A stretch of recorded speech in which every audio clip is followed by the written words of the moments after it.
ಎಲ್ಲರಿಗೂ ನಮ್ಮ ಚಾನಲ್ಗೆ ಮರಳಿ ಸ್ವಾಗತ. ಇಂದು ನಾವು ಅದ್ಭುತವಾದ ವಿಷಯಕ್ಕೆ ಧುಮುಕುತ್ತಿದ್ದೇವೆ. ವಿನೋದದೊಂದಿಗೆ ಶಿಕ್ಷಣ ಕಲಿಕೆಯು ನೀರಸವಾಗಿರಬೇಕು ಎಂದು ಯಾರು ಹೇಳುತ್ತಾರೆ? ಸ್ನೇಹಿತರೊಂದಿಗೆ ಹ್ಯಾಂಗ್ ಔಟ್ ಮಾಡುವಾಗ ಶಿಕ್ಷಣವನ್ನು ಹೇಗೆ ಆನಂದದಾಯಕವಾಗಿಸಬಹುದು ಎಂಬುದನ್ನು ಅನ್ವೇಷಿಸೋಣ. ಆಟಗಳ ಬಗ್ಗೆ ಮಾತನಾಡೋಣ. ಬೋರ್ಡ್ ಆಟಗಳು ಮತ್ತು ಕಾರ್ಡ್ ಆಟಗಳು ಹೊಸ ವಿಷಯಗಳನ್ನು ಕಲಿಯಲು ಅದ್ಭುತ ಮಾರ್ಗವಾಗಿದೆ. ಇದು ಟ್ರಿವಿಯಾ, ತಂತ್ರ ಅಥವಾ ಪದ ಆಟಗಳಾಗಿದ್ದರೂ ಸ್ಫೋಟವನ್ನು ಹೊಂದಿರುವಾಗ ನೀವು ಪರಸ್ಪರ ಸವಾಲು ಮಾಡಬಹುದು. ಜೊತೆಗೆ ಇದು ಬಂಧಕ್ಕೆ ಉತ್ತಮ ಮಾರ್ಗವಾಗಿದೆ. ಮುಂದೆ ಒಟ್ಟಿಗೆ ಅಡುಗೆ ಮಾಡುವುದು ಹೇಗೆ?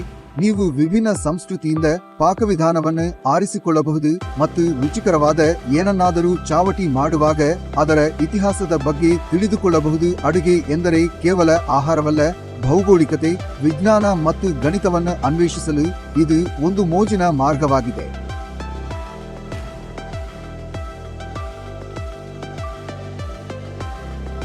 ಮತ್ತು ಕಲೆ ಮತ್ತು ಕರಕುಶಲ ಬಗ್ಗೆ ನಾವು ಮರೆಯಬಾರದು. ಸೃಜನಶೀಲರಾಗಿ ಮತ್ತು ಒಟ್ಟಿಗೆ ಏನನ್ನಾದರೂ ಮಾಡಿ ನೀವು ವಿವಿಧ ಕಲಾ ತಂತ್ರಗಳ ಬಗ್ಗೆ ಅಥವಾ ಬಣ್ಣಗಳ ಹಿಂದೆ ವಿಜ್ಞಾನದ ಬಗ್ಗೆ ಕಲಿಯಬಹುದು. ಜೊತೆಗೆ ಪ್ರದರ್ಶಿಸಲು ನೀವು ಕೆಲವು ಅದ್ಭುತವಾದ ರಚನೆಗಳನ್ನು ಹೊಂದಿರುತ್ತೀರಿ.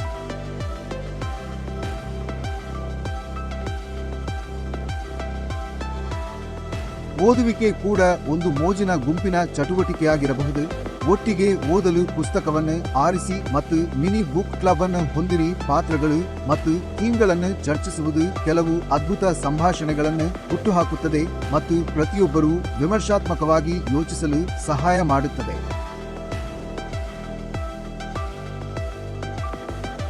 ಅಂತಿಮವಾಗಿ ಉತ್ತಮ ಹೊರಾಂಗಣವನ್ನು ಮರೆಯಬೇಡಿ.